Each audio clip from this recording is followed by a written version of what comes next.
I was traveling over 200 days a year, representing some of the best tennis players in the world. And there was sort of a glamorous, sexy, egomaniacal aspect to all of that, but I was also sleeping with a pad of paper next to my bed and had a to-do list that was 20 miles long and working 7 days a week. And it was all about the job. Looking back on it, I reached a point, Chris, where honestly, like helping multi-millionaires, if I did a great job, make an extra couple $1 million a year, just wasn't enough for me. It just didn't drive me, motivate me, inspire me any longer. In the moment, sitting at Wimbledon finals or the US Open finals was exactly what I wanted to be doing in that moment in my life.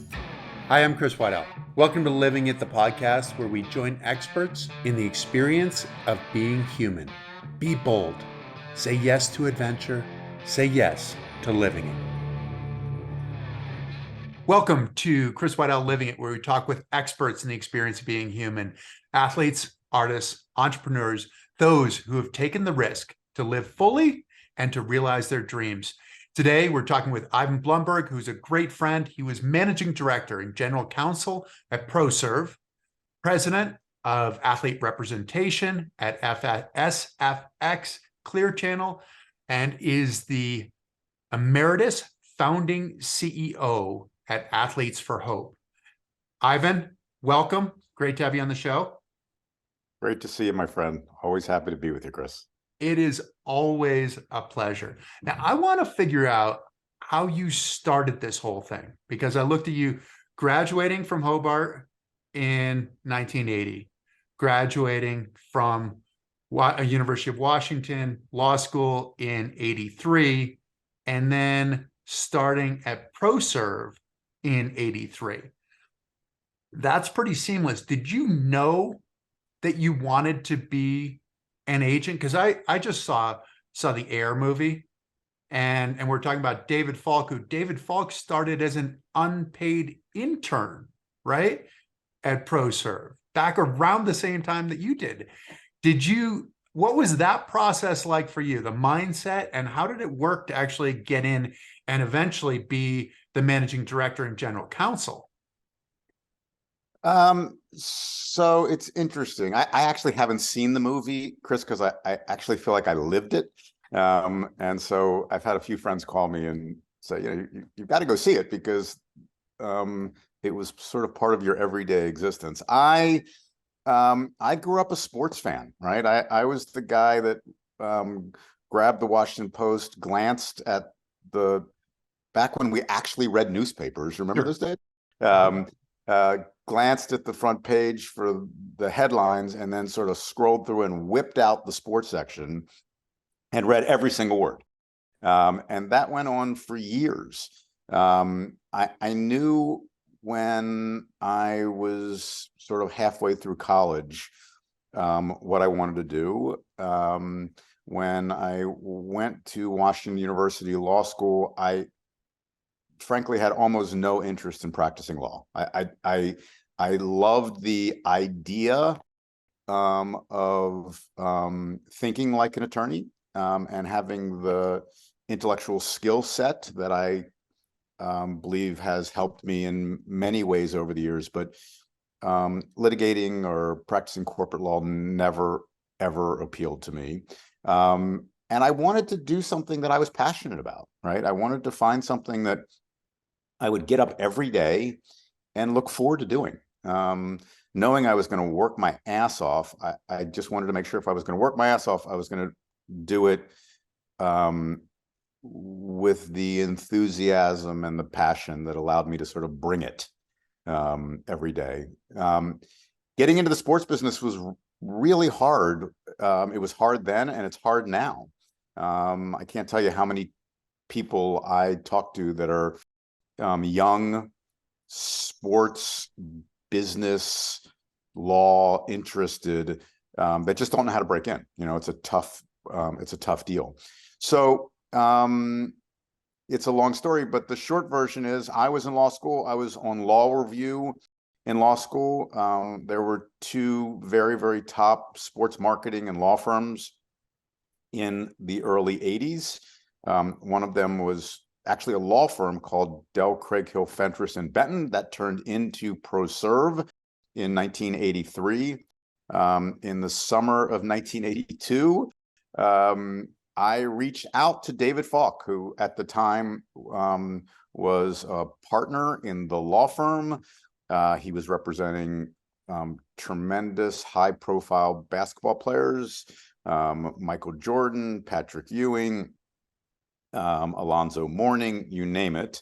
And I pitched David on the idea of writing a law review article together around the antitrust exemption that the NFL had in the United States. And David liked the idea, but also understood that he wasn't going to write a single word. And so I wrote it. We had a little fun with it. He co-authored it, and that led to a relationship. Did you know him prior to that? How did you reach him? I got to him through a friend that was a mutual connection, and one thing led to another. And in 1983, I had already accepted a job with a major litigation firm in the DC area. Dell, Craig Hill, Fentress and Benton split. Half the partners went and created their own separate organization. And Donald Dell, who was the chairman of the board and sort of the name partner, called me and said, look, firm just split. I need an assistant. And I need you to start on Monday. This was a Friday.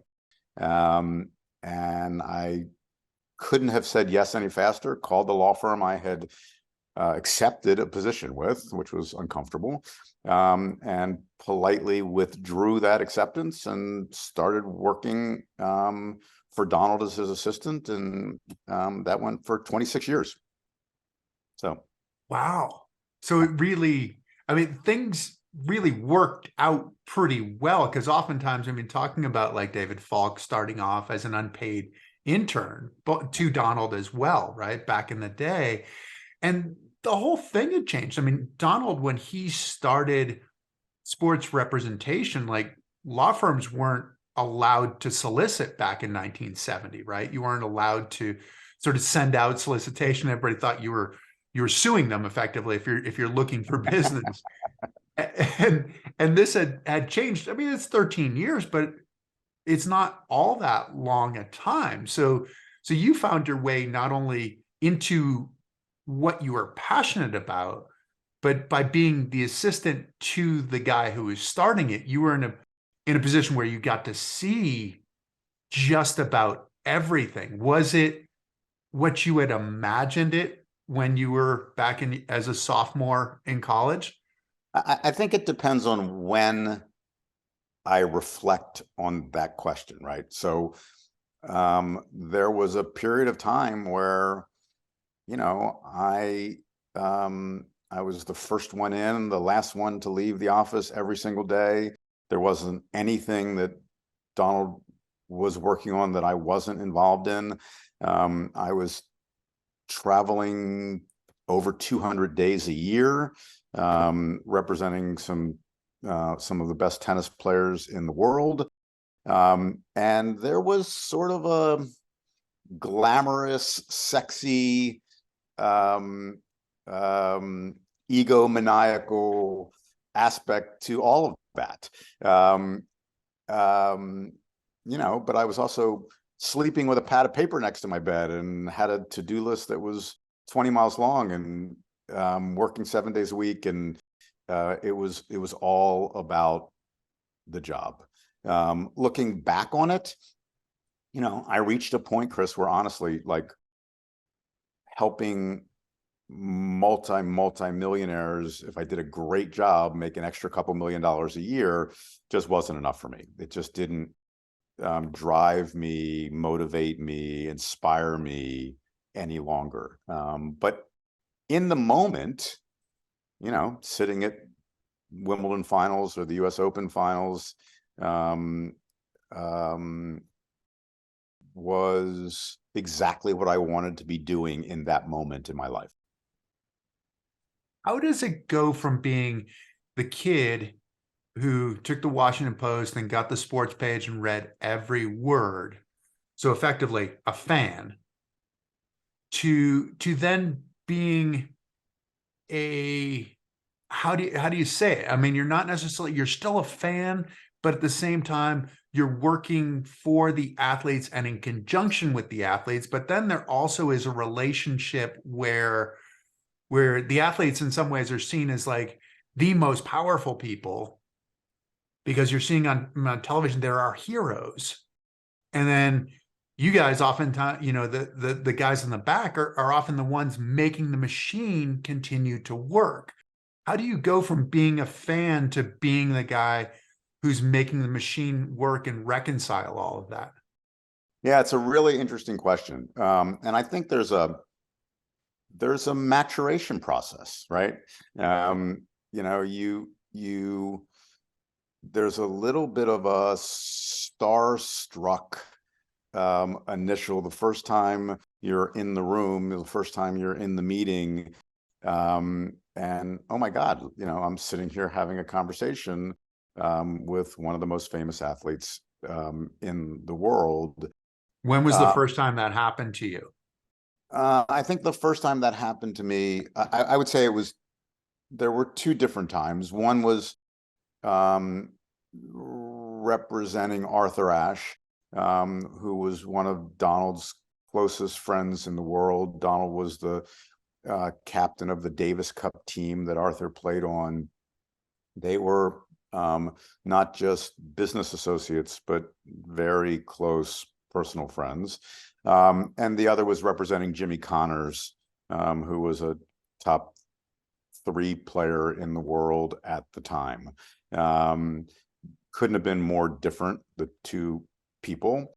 And the jobs were very, very different. Arthur was retired by then, and Jimmy was, actively playing. But at the end of the day, and I think this applies to many jobs and many relationships in life. People don't need to be surrounded by yes men. I think their ego might appreciate that, but two things were factored in at the time. Number one, the athlete representation business then and now is incredibly competitive. And so every athlete at the top of their game is represented by somebody, and at the same time they're represented by somebody, 10 other agents are sort of behind your back having conversations about how they can do a better job. And so athletes oftentimes leave and have somebody else represent them with very little advance notice that that's going to happen. You represent somebody and you think you're doing a fantastic job and you're sinking your whole life into it. And at some point they just let you know that they're going somewhere else for whatever reason. So that's always a dynamic, and it affects how you go about your job. And then the second, obviously, was the need to tell the truth and to be frank and straight up, and not necessarily tell somebody what they want to hear, but tell them what they need to hear. And from a business perspective, that translates, right? What's the best business advice? You're not going to, when the athlete looks back, any client looks back, they're going to look for, what was the best advice that I got that made the biggest difference? And in individual sports, Chris, you're sort of planning careers. If you're playing basketball or football or baseball, there's a schedule, and you get up every day and you look at the schedule, and the Orioles are playing the Red Sox, and it's Tuesday night. If you're a golfer, you're a tennis player, somebody's sitting down and going, you should play this event, and then you should play that event, and then you should play that event, and that's going to help prepare you for the majors, the Grand Slams, right? You want to win Wimbledon, you're going to play this, this, and this leading up to Wimbledon. And that's either good advice or bad, but over the years, you sort of learn it. Same thing with every individual sport, or every athlete doesn't have to play the same schedule. They can pick and choose what makes sense. And at the end of the day, what people are going to remember is the major events, right? The majors in golf, the majors in tennis. When people look back on it, that's the way legends are made. Well, it's the way legends are made, but one of the other distinctions is that if you're a baseball player, if you're a Major League Baseball player, you sign a contract. So you're playing that full schedule, but you have a contract where you're paid every 2 weeks or whatever it is during the season, versus being an individual sport athlete where you're paid based on prize money, Yep. based on endorsements, based on the character, based on the image, these kinds of things that you have to orchestrate. And as a coming on the tennis side, you guys were a bit of the underdog too, weren't you? I mean, like with IMG, with Jack and Arnie and Gary Player, you had a really established individual sport in golf, but tennis wasn't quite at that same, was kind of trying to establish itself in a more prominent kind of way.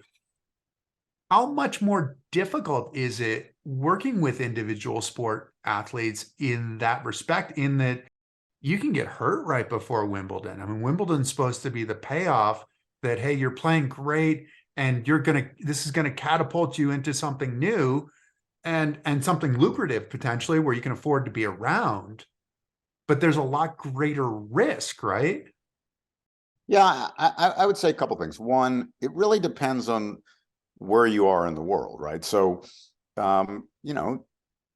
think about tennis, think about soccer/football, think about F1, although that's changed a little bit in recent years. A lot of those sports are way more popular outside of the United States than they are here in America. And so fighting for eyeballs, fighting for market share is different for tennis in London and England and France and Germany than it might be in the United States. I think that tennis sort of had its heyday in America, both on the men's and women's side. You sort of had the Connors, McEnroe, Borg era. You then had the Andre Agassi, Pete Sampras, Jim Courier, Michael Chang, great American tennis players, Chris Evert, Martina Navratilova, et cetera, et cetera. In America now, tennis struggles because there aren't American superstars to the extent that there was back in the day. From a business perspective, you're spot on. There's got to be some strategic thinking. There's got to be some long-term commitments. The best athletes are earning way more off the court, off the field, than they are on it. Those are long-term deals. And at some point, those deals extend beyond your career. We represented Stan Smith. If you ask most people who Stan Smith is today, they're not going to know who he is. But Stan Smith has his name on an Adidas shoe that we negotiated over and over and over again, that I think people wear. I know this is going to sound crazy, without even knowing whose shoe they're wearing. It's just sort of a hip, cool looking, comfortable, not particularly athletic. It's sort of high-end, technical level athletic, but it's a cool shoe. And Stan Smith has been cashing checks for royalties for that shoe for years and years and years. And that For decades. For decades. That was and Donald deserves a lot of credit for that, but that was great agenting. That was good representation. Arthur Ashe had his name on a tennis racket for years. And so, the Jordan brand now is another great example of that. And there's risks when companies decide they want to put an athlete's name on a product, and that athlete may not behave in the way that is appropriate under the circumstances. There's risk associated with companies putting athletes' names on products that people are buying for the right reasons, and at some point, the right reasons go upside down, and companies then need to respond to how they're going to essentially take the product or the name off the product. So they assume risk, right? They assume that on a cost-benefit analysis, the benefit of having the athlete's name on the product makes it worth it. It's just not forever. It's an interesting dynamic too, isn't it? I mean, I competed for a long time as an individual sport athlete, both skiing and wheelchair racing, and I never got paid to compete. I mean, sure, I won a little bit of prize money. It was never more than $10,000 in a year. So that's not really enough to live off of. I got paid to speak, and I got paid to bring my sponsors into my media appearances, to bring them and their story and the connection into my media appearances. But it becomes a dilemma in some ways of like, well, what's your job? Is my job to train and compete, or is my job to do these other things that actually pay me? How are you able to, because you're the bad guy in some ways with the athletes, right? Where you're like, okay, we have to do this in order, this is in your contract, you have to do this. How did that work out for you with the athletes? Because in some ways it gets to be a bigger voice too, right? So can we flip this for a second? Because you raised something that is curious to me. So, and I hear this a lot amongst athletes that are sort of in sort of fringe professional sports, right? That they don't make enough money as an athlete to support their life, so they have to do other things. And they're literally, and you are the perfect example of this, the best in the world at what you do, right? Because there's no doubt that in your heyday, right, you're winning gold medals. There's nobody better in multiple sports. Do you think the off the athletic arena responsibilities that you had or needed to do to make it work detracted from your accomplishments as an athlete? Did they take away the time, the focus, the training, because you couldn't be all in because you had to do the other stuff in order to make it all work? I think that we as human beings have a fundamentalist desire in some ways. We want to see our lives as sort of black and white, right? It makes life really easy. And as an athlete, you want that even more so. Like, this is when I eat, this is when I sleep, this is what I do. Everything works in that direction toward the ultimate goal. And I think that that's what's so compelling about being an athlete, is the culture of being an athlete, of getting a little bit better every single day. And so I think that that's the compelling side. But then the other side is the having to do the other things in order to pay for, in order to grow the sport. I mean, I think you talked a little bit about being in a peripheral sport, and I think I was in a peripheral sport. There's a lot of ownership that comes with being in a peripheral sport, which I think is great, in that the athlete, as an individual athlete, you feel a responsibility for the success of the sport as well. And I think that sometimes in some other sports that might not be required in some of the more established sports, where it's going to keep going, right? It's going to be fine. So I think that there is, so like, for instance, in 2000, I was at Connecticut College at the track trials for Sydney. And so I'm competing, but I was also doing a piece for 60 Minutes at the time, actually 60 Minutes 2. They used to have one that showed on Wednesdays. And if you've ever, I'm sure you've done some work with 60 Minutes, it was the most, and I say this in the most flattering way, the most exhaustive research and filming. I mean, I think they came into my house, they moved all of the furniture out, they took trash bags and put them over the windows, they controlled everything. We talked for about 2 hours, I think, and they used 90 seconds of that. And so I was wondering, I'm going back and forth, I'm late, everybody else has competed, they've gone home, they've gone to eat, they're back at the hotel, and I'm doing filming. And I'm thinking, what is my job here? So there's a part of it that as the athlete, you think, I could be better prepared. Looking back on it now, I recognize that that one, it was part of being an athlete, but the other part of it was the greater story that could come out of, I felt like my job in a lot of ways was to point people in the right direction, to say, well, this is where the real story is.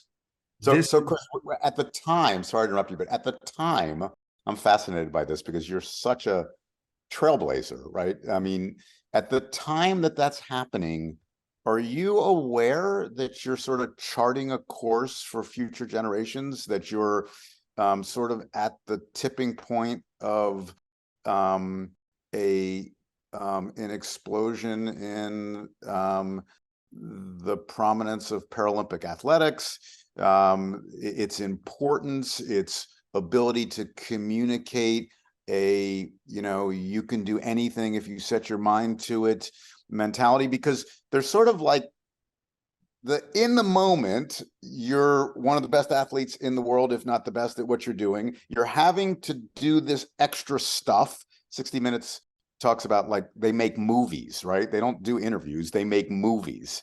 But at the same time, you are at this moment in the development of your sport, and you're making a difference. Are you aware in the moment that you're sort of carrying that around on your shoulders, or did it take years later for you to then look back and go, holy crap, I mean, look how far we've come?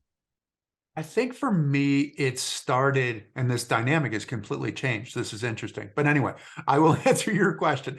But I think for me, it actually started right from the beginning. And part of how it started in the beginning was the year before my accident, I saw a woman named Diana Golden, who was an above-the-knee amputee, what we call a three-tracker, one ski, two outriggers. She actually skied with poles a lot of the time as well. She showed up at a race that I was skiing in, and this was the year before my accident. And she, to me, represented what it meant to be an amazing athlete and an amazing human being. I mean, just the persistence, the absence of excuses. Like, excuses are just going to slow her down. So she's not going to use excuses. And so that, to me, I looked at her and went, yeah, those are the scary athletes, the ones who fall down and keep getting back up, fall down, keep getting back up. Those are the scary human beings as well, in that they know they're going to fail, but that failure is not going to stop them or even slow them down. It is going to be a necessary step along the way. So I was shown Diana early on, before I even had a Paralympic career. But I think I recognized that it was that there was that opportunity. It's funny because it's a chicken and egg kind of thing, and it's almost like the athletic part fueled the story part, fueled the ability to affect a greater change. The idea of, you said that you can do anything, but it's also the human side of it, the minimizing the barriers in between humans. Based on our differences, oftentimes we create structures and barriers in between us and go, oh, well, I don't understand that. And it's like, well, do you understand trying to be the best in the world at what you do? Just the struggle to get there, to perfect your craft. I mean, it's part of the reason that for me, I loved, like, the Women's World Cup soccer team. I do have to say, I had a moment fairly recently where we had a watch party for the Olympics, and Brandy Chastain was there. And I kind of had that moment, that deer in the headlights moment of like, no, you're the one who won. Like you did that was the goal. That was the amazing thing. And just how much they changed people's lives. And I think that that's some of what was really compelling for you. I think, was Arthur the first guy that you saw as an athlete who had a platform that changed people's lives, changed the world, used that celebrity to really go and make the world a better place? Yeah, I mean, the short answer to that question is 100% yes. You know, I had the incredibly great fortune to represent Arthur, to become his friend.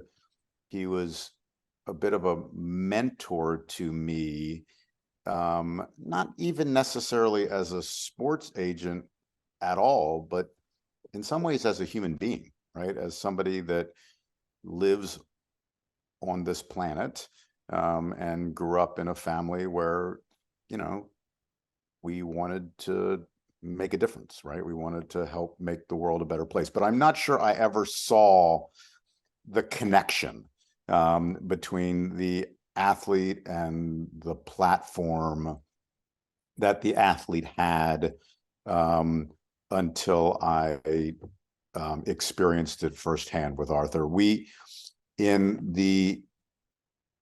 have to remember something, right? So Arthur Ashe is a Black tennis player that grew up in Richmond, Virginia, right? Just think about that for a second, right? He's a Black guy in the South playing a white person's sport in As every white as you can way. get. I mean, As like, white as you can get in the South, right?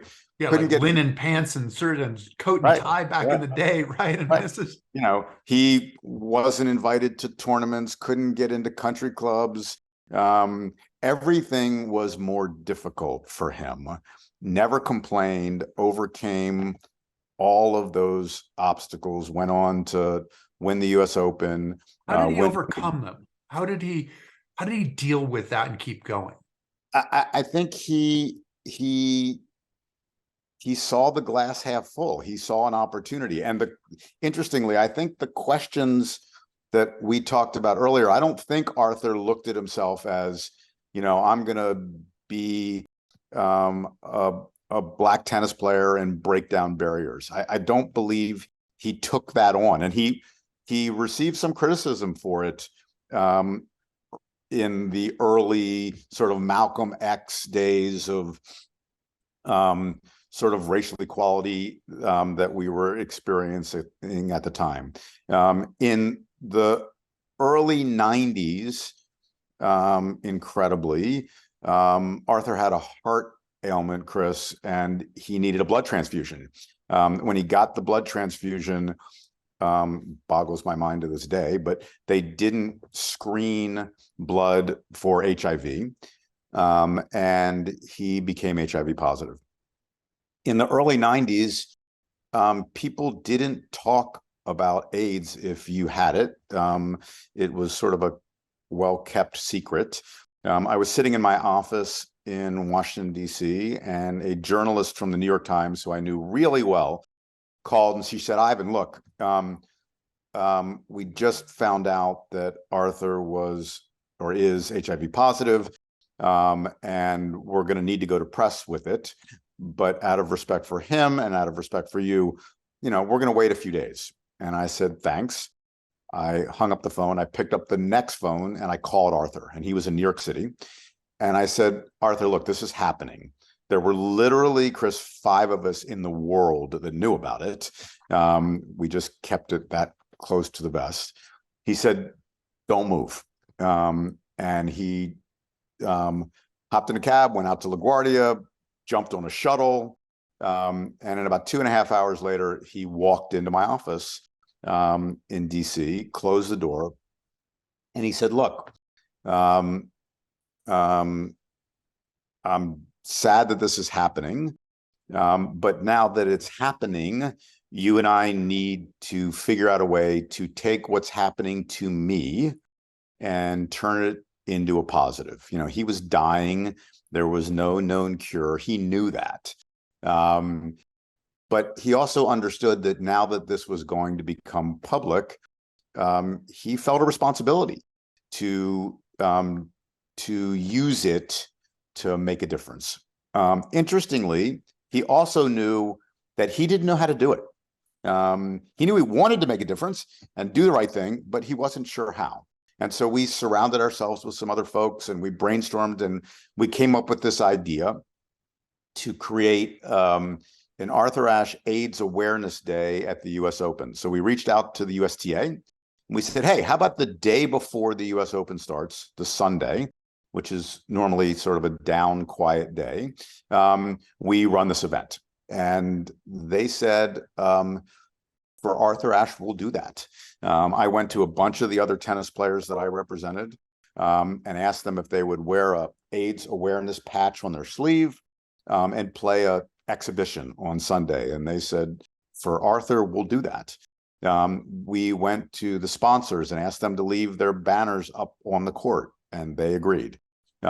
We went to CBS and asked them if they would televise it, and they agreed to do that. And before we knew it, we had 19,000 people in the stands. We had 6 million people sitting in living rooms watching a sporting event that wasn't about sports. It wasn't about tennis. It was about a cause, right? And that opened my eyes like nothing in my life ever has. You know, today, Arthur died 9 months later. But today, if you went to Flushing Meadows, right, and you walked into that same court, that's Arthur Ashe Stadium, right? And it will forever be Arthur Ashe Stadium. He left that behind. You know, Sports Illustrated named him Sportsman of the Year. There's an Arthur Ashe Humanitarian Award that the ESPN gives out every single year. He stood up to fight against apartheid in South Africa with every cell in his being, because it was something he believed in literally to the day he died. And so when I look back on my life, when I think about sort of the transition from representing athletes to the Foundation of Athletes for Hope, Arthur stood for all of that, right? He understood that he had this platform and this following, and that he could use it to make the world a better place. And he did it. He didn't just sort of talk about it. He let himself, you know, be arrested, sitting in front of an embassy to protest apartheid while he was sick and dying. So he sort of walked the walk, talked the talk right to the very end. And it changed my life, and does to this day.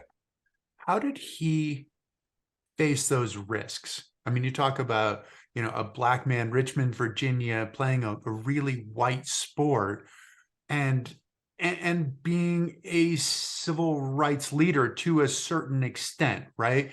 Because it was a big challenge, and there, especially with black athletes, with African American athletes, like it was an issue where if you made too much noise, you could lose your position on the team, right? And you had some of the other leaders like the Muhammad Ali's. We'll talk about him a little bit.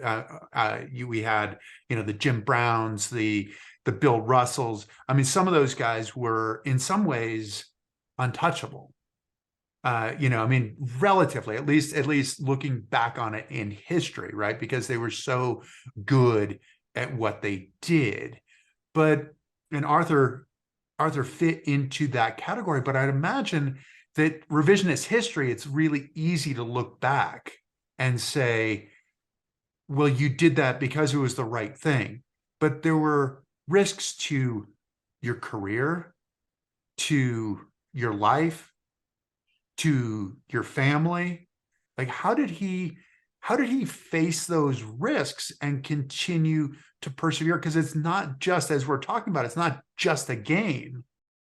I mean, this is life and lives. Yeah, I think that he's sort of an interesting case study, Chris, because I don't think I think Jim Brown is an example of somebody who was outspoken, a strong advocate, used his voice. I'd have to go back and study his history, but Syracuse football and lacrosse player, one of the great athletes of all time. I think he became an advocate at an earlier stage in his career than Arthur did. I think Arthur was quiet and reserved, and took a lot of shit from some of the leaders in that movement early on. He had to come to it his own way.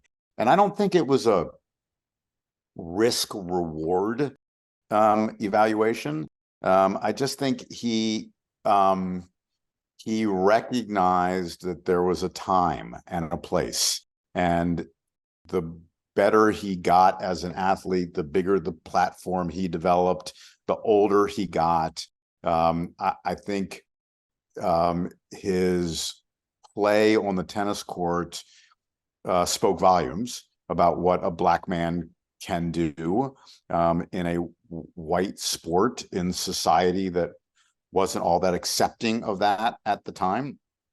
I think we've come a long way. I think we still have a long way to go in issues around racial equality, for sure.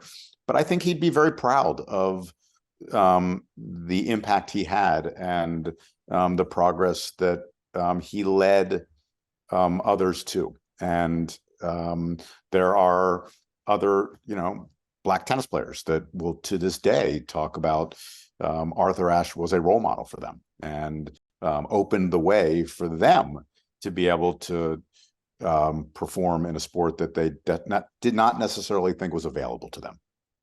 Which is an opportunity and a responsibility, right? To go and stand on the shoulders of somebody like Arthur. No doubt. It's fascinating to me. Sorry, we digress, but your Diane story, there's almost some destiny involved in that story, right? Like you could have looked up and had role models that were able-bodied athletes all over the place, and the person that had the impact on you sort of was maybe a glimpse into where your life was going.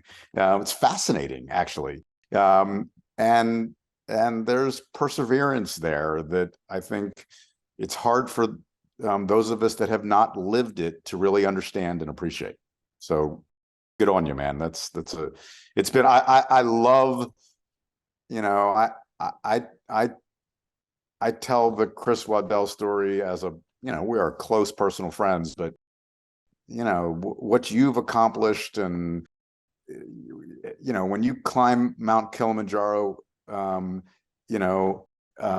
a chair or whatever you called it at the time, it's the same thing, right? It's not about the climb. It's about the incredible message that sends to millions and millions of people. And I talk about it because I'm proud of you, but I also understand the impact it's had. And you continue to do it in schools with kids, every single day. And my sense is that it'll be your life path forever. It's sort of part of who you are. But the fact that sort of that started with a disabled skier when you were an able-bodied skier I've never heard you tell that story before. It's fascinating to me. It's interesting, and my wife didn't like it because I said that she was basically, Diana was like the Jason from Friday the 13th of athletes. Like, you can never kill him, you can never get away from him, kind of thing. And you knew she was coming. You felt like you're looking over your shoulder, And I talked to her. She lost her leg to cancer as a kid, and then the cancer came back and ended up dying at 37.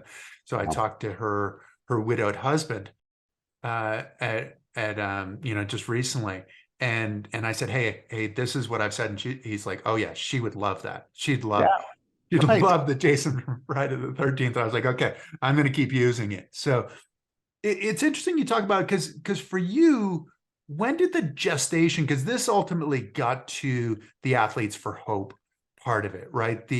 That athletes have these unique attributes, and how can we allow them to realize their full potential beyond the sheer athleticism? And you asked me that question to a certain extent as well, because there's a thought with athletes, we get celebrated for being as myopic as we possibly can. The chaos is going all around us, and we can focus. Like, those are the athletes who in a lot of ways are the most celebrated, but yet recognizing our place in the world. How did that work? I mean, 25 years effectively in the agent business, and where an athlete is in some ways most valuable to you based on the greatest success. So how did the gestation of where you're going to go in enhancing the voices and the unique attributes of athletes being able to celebrate this, when did that happen? Was there a Jerry Maguire kind of moment, or how does this work? Yeah, I think that, it started with, my experience with Arthur. There's no question about that. And then I continued to sort of push athletes as we started signing additional athletes. At some point, we sort of, and I think in retrospect, it was probably a mistake, we insisted that the athletes that we represented do some good, right, as part of their careers, that they and that led, Chris, I've never thought about this in terms of the evolution of it. That led to then building into endorsement deals a commitment from the companies that, because remember, at some level, when you're representing the best in the game, it doesn't matter what sport, it's a leverage equation, right? You have a bunch of leverage. So if you're negotiating a multi-million-dollar deal to say to a shoe company, a clothing company, a racket company, look, you're going to pay the athlete $1 million a year, but you're also going to donate a couple $100,000 to his or her foundation or to a cause of his or her choice, right? And you do that 10 times with 10 different endorsers, and before you know it, you've got $1 million that's going into a fund of some sort, and then the athlete needs to sort of figure out, what do I care about, right? Like what matters to me? Your situation's a little unique in the sense that sort of life interrupted, but for every athlete, and every person, right? It doesn't really matter whether we're having this conversation with a group of athletes or a group of teachers or a group of CEOs or a group of doctors, right? You have this ability to take a slice of your life pie and commit it to doing something good, right? So I think the secret sauce to Athletes for Hope has always been two things, and I'll sort of go back to how we got there, but it's always been two things. It's been self-choice. Like, what do you care about? What are you passionate about? Not what somebody tells you need to do, not what your agent, not what your coach, general manager, athletic director, whoever it happens to be, not what your contract says you need to do, because you're just showing up, right? If that's the case, you're showing up, you're just checking a box, versus something happening in your life, your example, that is life-changing. And it might be somebody in your family getting sick. It might be an article that you read about how, you know, women are treated in certain parts of Africa, that you just say, enough, that's not okay, right? Those young girls are entitled to an education. They're entitled to decide who they're going to marry. They're entitled to have bank accounts. They're entitled to own a home, all of which in certain parts of Africa, they're not allowed to do. That's not okay, right? So you read the article and you're like, I need to do something about this. I need to make a difference. So what we found out, and you know, Mark Levinstein is a great personal friend of mine. You know, in many ways, Mark was sort of the initial thinker around Athletes for Hope. But we sat around a restaurant one afternoon and talked about it. And what we realized was that lots of athletes were doing good work individually, but there was no connective tissue.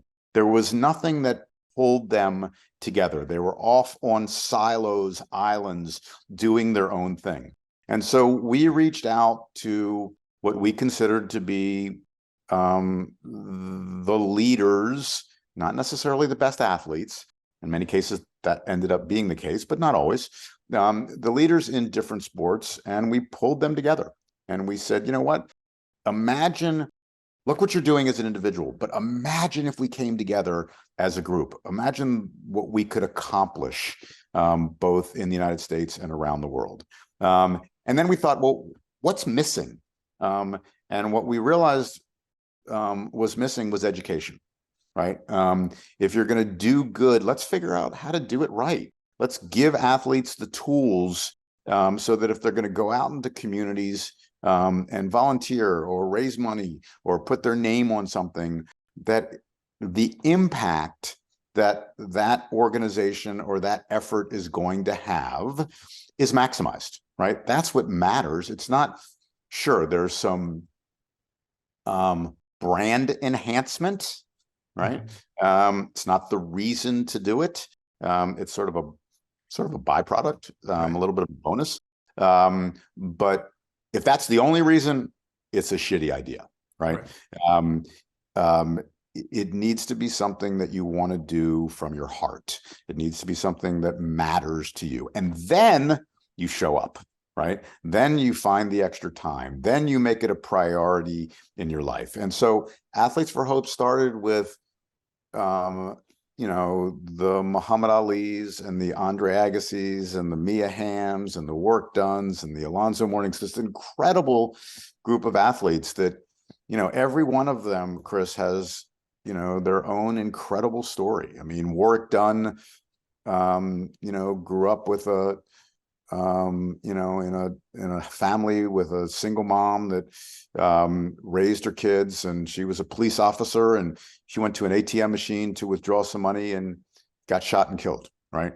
And her lifelong dream was to own her own home, that she could, you know, put a roof over her kids' heads. And he was an All-American in college. He ended up raising his brothers and sisters while he was in college, while he was playing football, got drafted by Tampa Bay in the first round, and created a foundation called Homes for the Holidays, partnered with Habitat for Humanity and a bunch of others. And he, his foundation built, furnished, filled with food, homes in communities that for the most part were filled by single moms with kids. They've now put hundreds and hundreds of families into homes. Something happened in his life which led him to use his platform, because he clearly did, played many years in the NFL, is now a part owner of the Atlanta Falcons, went back to school, got an MBA. It's an incredible story, but he's impacting lives, right? He's changing the cycle of poverty. You know, Andre Agassi grew up in Las Vegas, didn't finish high school, and founded a school in the worst part of Las Vegas. I mean, gates around the entire school, not a safe, comfortable place to be.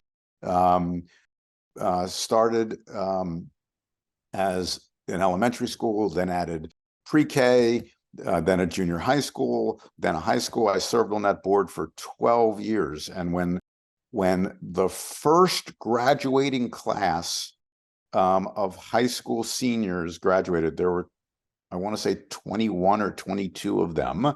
100% of those graduates went on to college. I love this because it's the same sort of changing the cycle of poverty. Every one of them was the first person in the history of their families to ever go to college, right? And they go to college and they meet somebody in college and then they get married, and the expectation of their kids changes, right? What's expected of them, but what they had to overcome to get there. And it took, Andre and a bunch of generous folks around him to do that. He's gone on to open with some partner schools all over the country. But it's the power of sports. It's the power of athletes to make a difference. So Athletes for Hope started with 12 athletes. And 17 years later, the organization is close to 12,000 athletes in 25 different sports. It's the largest sports philanthropy organization in the country. And we work with the leagues, we work with teams. We're at the professional level, we're at the Olympic level, as you know, we're at the collegiate level now, we're in a bunch of HBCUs. We educate athletes about the importance of community service. We do that through a series of workshops that are really fun and engaging and interactive. And the athletes learn. They learn that they don't need to be famous to make a difference, right? They learn that there's tremendous value to their time, that they don't need to write checks necessarily to make a difference. They learn that they can be leaders and they don't need to be a superstar to be a leader. They don't need to be the captain of a team to be a leader. They can sort of lead from where they sit. And all of these skills that they apply to their careers as athletes, they can apply to their work in the community. And so it's been an incredible journey. I'm incredibly proud of the people around Athletes for Hope that have made it happen. We've got thousands of people out there in communities. They may have been doing it on their own otherwise, but we'd like to think they're doing it a little smarter. And they're inspiring other athletes to make a difference. And make a difference. And that making a difference is really interesting because I look at you in so many ways, right? And because you talked about the idea of the negotiation with the endorsements. And for me, I've always been in a position, it seems like whenever there was an endorsement of kind of like fighting for every last dollar, but then you're talking about the contribution to their nonprofit organization or to their particular cause, which is over and above what you've just negotiated in this endorsement. And watching you throughout the time that I've known you, one of the things that's blown me away is that you've come from the agent side of the world, which in some ways, from our perception, maybe it's through popular culture and movies and whatever, but can be a fairly contentious kind of situation where you're fighting for every last dollar, where everybody, where it's you or them kind of thing, and this might well be Jerry Maguire again, but but looking at that, what's blown me away is how you've maintained amazing friendships with the companies and the people with whom you worked or with which you worked as an agent moving forward, because this is not just one individual creating something that's bigger. It's a collective with Athletes for Hope, but then it's a collective with those companies that are creating the endorsements as well and helping to fund, or at least helping to start some of the funding for these organizations. In your mind, is that something that is unique to be able to achieve all of this group coming together and working in unison, in concert? I think it was unique at the time. I'd like to think that maybe it's become a little more commonplace, that people realize that, you know, making a lot of money and doing good are not mutually exclusive, right? That we can accomplish both. You know, it certainly takes both a company that is willing to not just write checks, but lean in. So, you know, Nike became a huge funder of Athletes for Hope because they understood what was going on. I became great friends with, Caitlin Morris, who, is the head of global community impact for Nike, but she understood, she saw it. She didn't want to just write a check. She wanted to participate organizationally in the process. And that's what you want from partners, right? You don't want, Athletes for Hope has an incredible partnership right now with Deloitte, right? And the impact that Deloitte has had on Athletes for Hope so far exceeds the dollars that they've committed to the organization. It's not even close, because culturally, they're an organization that wants to, obviously they want to be successful, but they also want to use their leverage, their know-how, their team to make a difference. And so when you can surround yourself, Chris, and this with One Revolution, right? When you can bring in a partner that isn't just spending money, but is saying to you, hey, Chris, we want to participate. We want our staff to participate. We want to make doing good part of the culture. It can be cause marketing, right? Cause marketing is sort of the double bottom line, right? Do good, make money. Comes back to they're not mutually exclusive point, I think. But I think you can accomplish both. I do think that, and again, it's a bit of a life lesson that you get to say shit like this when you're old, that you build bridges as you go, right? You build bridges and you build relationships, and you try not to burn them by winning every single detail in the deal, because there's going to be another deal, and there's going to be another ask, and there's going to be another opportunity to do some work together. A good example right now for me is that when COVID happened, it was actually a fascinating story, at least in my myopic world. We in the beginning of COVID, we were going to have a gala, right? A regular in-person gala. And then COVID happened and we couldn't do that anymore.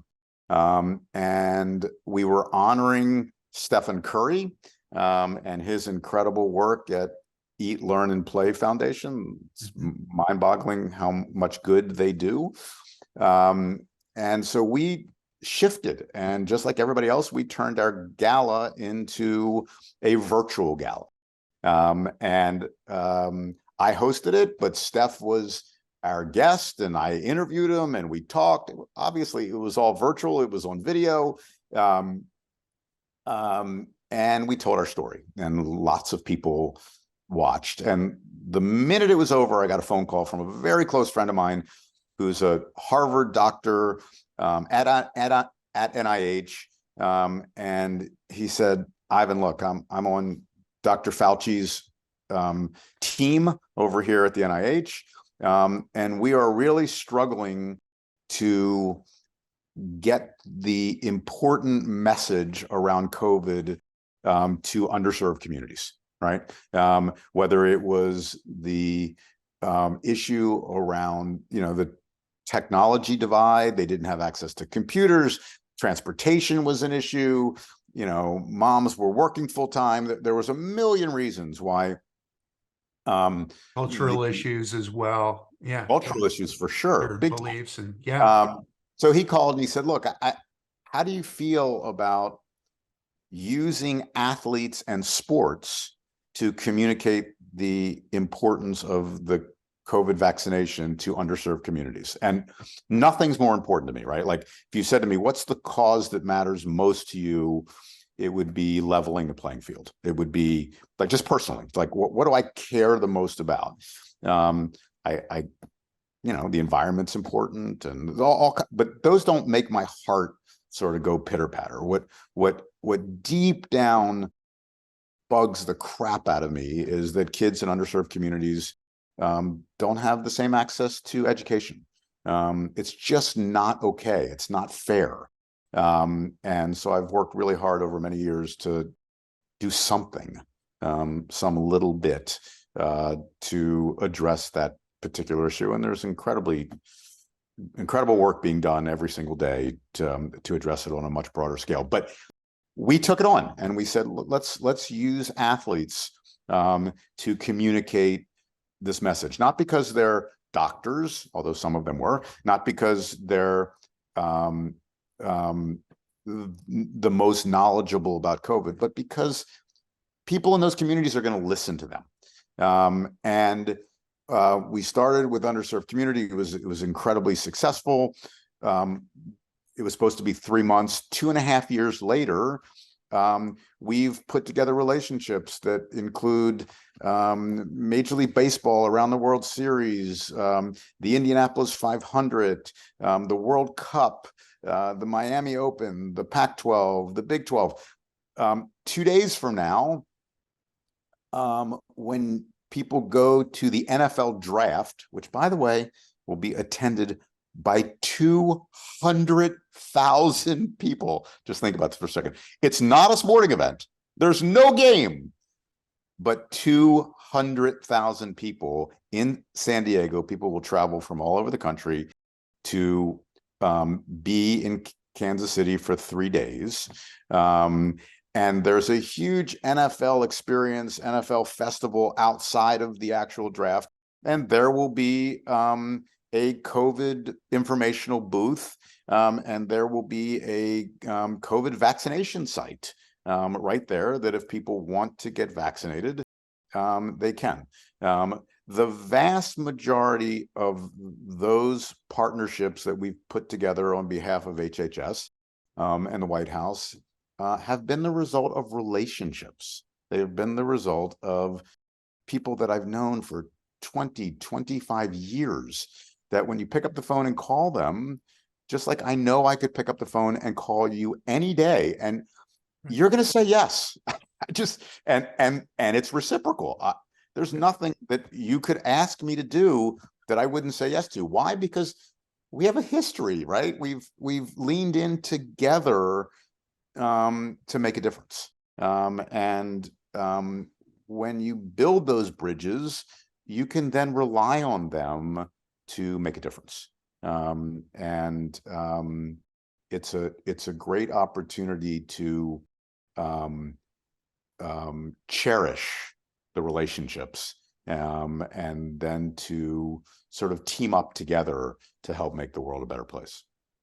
Well, to make them fuller, right? I mean, it seems like for you, sport is something that captivated you as a kid. I mean, it was in the heart. It was the character. It was the hero. It was following those heroes. It was because it's a representation of what it means to be a human being, right? I think that we sitting on the couch feel like we've won when we see our hero do something spectacular on the field of play. And so it's a celebration of who we are as human beings. But what's interesting is to see that as the entree, and then the leverage and the relationships, not necessarily just to take advantage of the relation, it's not taking advantage of the relationships, but it's enriching the relationship and finding a way to make things continue to be better as a collective, as a group. So I love watching your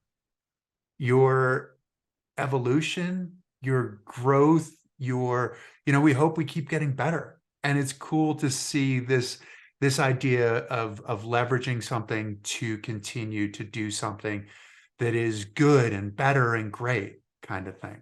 So It's thank you. interesting, Chris, because the transition, when I was 10 years old, my brother and I boxed, and we would listen to Muhammad Ali fighting Joe Frazier on a radio. I know I'm dating myself here, but and it would be like a round by round recap of the fight. And in the third round, and we'd sit up at 11 o'clock at night in our little bedroom, around a little box transition radio, and the idea that all those years later, I would be doing workshops with Muhammad Ali, where, he would walk into a room of professional baseball players or professional basketball players. And for the first 5 years of Athletes for Hope, he did it all the time. And his Parkinson's was so bad that he didn't say a word, not one word in 45 minutes. He sat in a chair next to me. And I might as well have been a flippin' potted plant. I mean, all those athletes wanted to do was be in his presence. And it wasn't because, he was an amazing boxer, which he clearly was, but the guy gave up the 3 most important years of his boxing career to protest a war that he didn't believe in, right? He understood, like Arthur did, that he had this platform that he could use to make the world a better place. And so, when he passed away, and his wife Lonnie, who was on our board, came to me and said, "Look, the champ's gone, but we want Athletes for Hope to sort of carry his torch forward." That's an incredible responsibility. He fed the hungry throughout Africa for years and years and years, and he did it very quietly, because he'd been there and he saw and he fought in Zaire, and he understood, right, that at some point I'm coming back here. I'm coming back here, and I'm going to use my platform to make a difference. And it's I think the takeaway is, sure, it helps to be an Arthur Ashe and a Muhammad Ali, but you don't need to be, right? That everybody, whether you're an athlete or just anybody that's out there that wants to make a difference, there's an opportunity to do that. Figure out what you care about, learn how to do it the right way, and lean in. Ivan, well, thank you. I mean, that's just like you. Muhammad Ali was probably the biggest athlete when I was growing up. I mean, just Muhammad Ali, and it was like he was fighting whoever he was fighting in the ring, and then he's fighting Howard Cosell afterwards, kind of thing, right? Yeah. And he kept up equally well in both arenas, which was just absolutely amazing.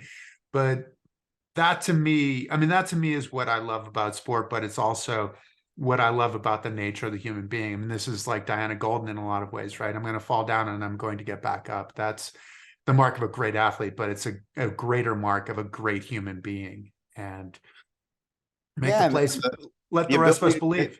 The ability to take that, fall down and get back up, and, apply it to other aspects of life, right? Like, right? Like what you talk about,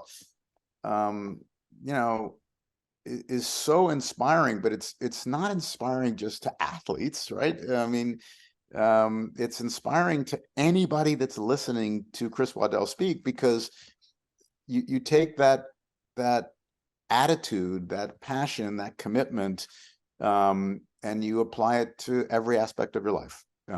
And you're making a difference out there every day, pal. And I so appreciate who you are and what you do. And I'm happy to sort of be on the sidelines watching a lot of it. It makes me proud of the human being that you are, and the lives that you're changing. Well, it is completely a mutual respect sort of situation here. I love what you're doing, and love having met you. I think my 3-mile trek to your office the first time we met was still something that I absolutely love. So I'll never forget it. Soaking wet in sweat and uh, Bethesda, Maryland in the middle of the yeah. summertime. And so Yeah. anyway, Ivan, thank you so much for joining us. Really appreciate it. It's been a pleasure to get to talk to you, and I look forward to seeing you in person sometime soon. Right back at you, pal. We'll be in touch. Thanks a lot. And thank you to all of you for tuning in. I hope you've enjoyed it. The greatest gift you can give us is to tell your friends. Tell your friends to tune in, to like it, to follow it. Please subscribe, and we will continue to give you great content. Look forward to seeing you next time. Thank you. Thank you for joining us. Please subscribe to Chris Waddell Living It for more stories on the adaptive community, the Paralympics, artists, athletes, entrepreneurs, experts in the experience of being human. Also follow us on Spotify, Apple, Facebook, and Instagram. I look forward to seeing you next week.